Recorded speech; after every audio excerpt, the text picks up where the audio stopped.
മറ്റൊരു പ്രശ്നം കൂടിയാണ്. ശ്രീ ഗോപകുമാറാണ് പാലക്കാട് നിന്ന്. ശ്രീ ഗോപകുമാർ, തിരുവനന്തപുരം കോർപ്പറേഷനിൽ BJP അധികാരത്തിൽ വന്നു. തൊട്ടു പിന്നാലെ സ്വാഭാവികമായും BJPയുടെ ലക്ഷ്യം അടുത്ത നിയമസഭാ തെരഞ്ഞെടുപ്പിൽ തിരുവനന്തപുരത്തെ പ്രധാനപ്പെട്ട നിയമസഭാ സീറ്റുകൾ തന്നെയാണ്. അത് ലക്ഷ്യമിട്ടുള്ള ഒരു നീക്കം ആണോ ഇപ്പോൾ ശ്രീലേഖ VK പ്രശാന്ത് തർക്കം? നമസ്കാരമുണ്ട്, പറഞ്ഞു. ഞാൻ ചെറുപ്പളശ്ശേരി ഗോപകുമാർ. ശരി, പറഞ്ഞോളൂ. മനസ്സിലായി കാണും വിചാരിക്കണം. ഓക്കെ. പക്ഷെ ഇവര് പറയുന്ന CPM-കാരുടെ മുഴുവൻ വാദം എന്താ അറിയോ? BJP ശ്രീലേഖ IPS-നെ മേയറാക്കാന്ന് പറഞ്ഞു എന്നാണ്. ഏത് BJP-കാരനാ പറഞ്ഞിട്ടുള്ളത്? അതൊന്നും ഇവര് വ്യക്തമാക്കണം. ഇതിൽ മാധ്യമങ്ങളിൽ വരണതോ പേപ്പറിൽ വരണതോ ന്യൂസിൽ വരണതോ ഒന്നും BJP പാർട്ടി പറഞ്ഞ വായിൽ കുത്തിത്തിരികരുത്. ഇപ്പൊ ഒരുപാട് ആൾക്കാർ ഇപ്പൊ ഈ നിങ്ങൾക്ക് പറയാൻ പറഞ്ഞ കാര്യത്തിൽ ഒരുപാട് ആൾക്കാർ വന്ന് CPM-ന്റെ പ്രതിനിധികൾ വന്നിട്ട് പറയുകയാണ് മേയറാവാൻ പറ്റാത്തതിന്റെ ഭയങ്കര വിഷമമുണ്ട്, അതിങ്ങനെ കാണിക്കുകയാണ്. ആര്യ രാജേന്ദ്രനെ ആകാൻ വേണ്ടി നോക്കുകയാണ് ഇവർ. ആര്യ രാജേന്ദ്രനും ശ്രീലേഖ മേഡവും പറഞ്ഞ ഒരുപാട് വ്യത്യാസമുണ്ട്. ആനയും അമ്പഴങ്ങിയും തമ്മിലുള്ള വ്യത്യാസമാണ്. അത് ഇവർ ആദ്യം പഠിക്കട്ടെ. പിന്നെ CPM-മാരാണ് പറയുന്നത് മേയറാക്കാന്നുള്ള. ഇത് സംഭവിച്ചു, അങ്ങനെ ഒഴിവാക്കാൻ പറ്റുമെന്ന് ചോദിച്ചു. മേയറാക്കാൻ ആവാത്തതിന് എനിക്ക് യാതൊരു ബുദ്ധിമുട്ടും ഇല്ല എന്ന് മേഡം പറഞ്ഞു കഴിഞ്ഞു. വീണ്ടും അതേ എന്റെ ഒരു ചെറിയ സംശയം, ഈ താങ്കൾ ഈ ആനയും അമ്പഴങ്ങയും തമ്മിലുള്ള വ്യത്യാസമാണെന്ന് പറഞ്ഞു. അതിനകത്ത് ആന ആരാണ്, അമ്പഴങ്ങ ആരാണ്? അത് എങ്ങനെ വേണമെങ്കിൽ തീരുമാനിക്കാം. അല്ല, താങ്കൾ പറഞ്ഞല്ലേ, അപ്പൊ താങ്കൾ അത് ആരാണെന്ന് എനിക്ക് മനസ്സിലായല്ലോ. അങ്ങനെ ഒരു വ്യത്യാസം ആര്യ രാജേന്ദ്രനും ശ്രീലേഖയും തമ്മിൽ അങ്ങനെ ഒരു വ്യത്യാസം ഉണ്ട് എന്ന്. അതായത് ഞാൻ പറഞ്ഞത് ഇപ്പൊ നേരത്തെ ഇതിന്റെ മുന്നേ സംസാരിച്ചൊരു വ്യക്തി കൂടി പറഞ്ഞു ആര്യ രാജേന്ദ്രന്റെ ധിക്കാരം ധാർഷ്ട്യം ആണെന്ന് പറഞ്ഞു വന്നവരാണ് അങ്ങനെ ചോദിച്ചു വോട്ട് വാങ്ങി വന്നവരാണ് ഇവരെന്ന്. അപ്പൊ അവർക്ക് ബോധ്യമുണ്ട് ആര്യ രാജേന്ദ്രൻ ധാർഷ്ട്യത്തിന്റെ ആളായിരുന്നു എന്ന് അവർക്ക് ബോധ്യമുണ്ട്. അങ്ങനെ അല്ല ഞാനെന്ന് പറഞ്ഞിട്ട് വോട്ട് വാങ്ങി വന്നതാണ് ശ്രീലേഖ മേഡം എന്നാണ് ഇപ്പൊ നേരത്തെ സംസാരിച്ച ആള് പറഞ്ഞത്. അപ്പൊ ഇടതുപക്ഷക്കാരനൊന്നുമില്ല കേട്ടോ.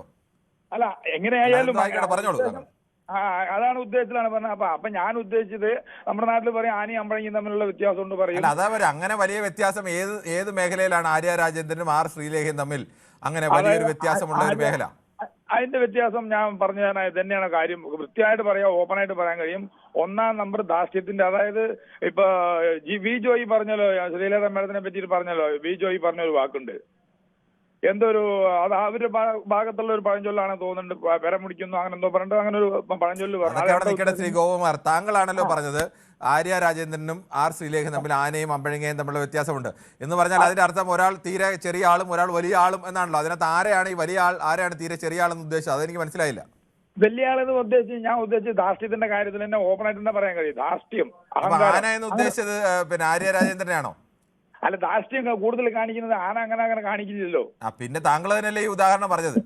അല്ല, ഞാൻ പറഞ്ഞത് ധാർഷ്ട്യത്തിന്റെ കാര്യം നോക്കുകയാണെന്നുണ്ടെങ്കിൽ ധാർഷ്ട്യത്തിൽ ആര്യ രാജേന്ദ്രൻ തന്നെ. ആര്യ രാജേന്ദ്രൻ, അമ്പഴങ്ങയാണ് ശ്രീലേഖ അല്ലേ? അല്ല, ധാർഷ്ട്യത്തിന്റെ കാര്യത്താണ് പറഞ്ഞ ഞാൻ ആനയെ ഉദ്ദേശിച്ചത്. ശരി, ഏത് ശരി, ഓക്കെ. അല്ല, അങ്ങനെ പറഞ്ഞു മാറ്റിമറിക്കല്ലേ. ഞാനല്ലല്ലോ മാറ്റിമറിക്കുന്നത്, ശ്രീ ഗോപകുമാർ തന്നെയല്ലേ ആനയെ അമ്പഴങ്ങ ഉദാഹരണമൊക്കെ എടുത്തത്. ഞാൻ തന്നെ എനിക്കൊരു സംശയം കൊണ്ട് ചോദിച്ചു. ഇവർ തമ്മിൽ അത്ര വലിയ വ്യത്യാസമുള്ളതായി എനിക്കറിയില്ല. ഒരാൾ അങ്ങനെ മോശക്കാരിയായിട്ടൊരു വ്യത്യാസമുള്ളതായി എനിക്കറിയില്ല. രണ്ടുപേരും സ്ത്രീകളാണ്, രണ്ടുപേരും രണ്ട് മേഖലയിൽ നിന്ന് വന്ന ആളുകളാണ്. പറഞ്ഞത് ഇവരാണ് ആര്യ രാജേന്ദ്രന്റെ ധാർഷ്ട്യം പറഞ്ഞിട്ടാണ് തുടങ്ങിയത്. CPM-ന്റെ ആളാണെന്ന് തോന്നുന്നു എനിക്ക്. ശരി ഗോപകുമാർ, ഇങ്ങനെയൊക്കെയുള്ള കാര്യങ്ങളൊക്കെ പറയുമ്പോൾ കുറച്ചുകൂടി ആലോചിച്ച് പറയുക. ഞാൻ ഉദ്ദേശിച്ചത് ധാർഷ്ട്യം, ഞാൻ വൃത്തിയായിട്ട് പറഞ്ഞു അതാ പറഞ്ഞത്. താങ്കൾ ഉദ്ദേശിച്ചത് ധാർഷ്ട്യത്തിന്റെ കാര്യത്തിൽ ആര്യ രാജേന്ദ്രൻ ആനയാണ്, ശ്രീലേഖ അമ്പഴങ്ങയാണ്, അങ്ങനെയല്ലേ? അതെ, അതന്നെ കൃത്യമാണത്.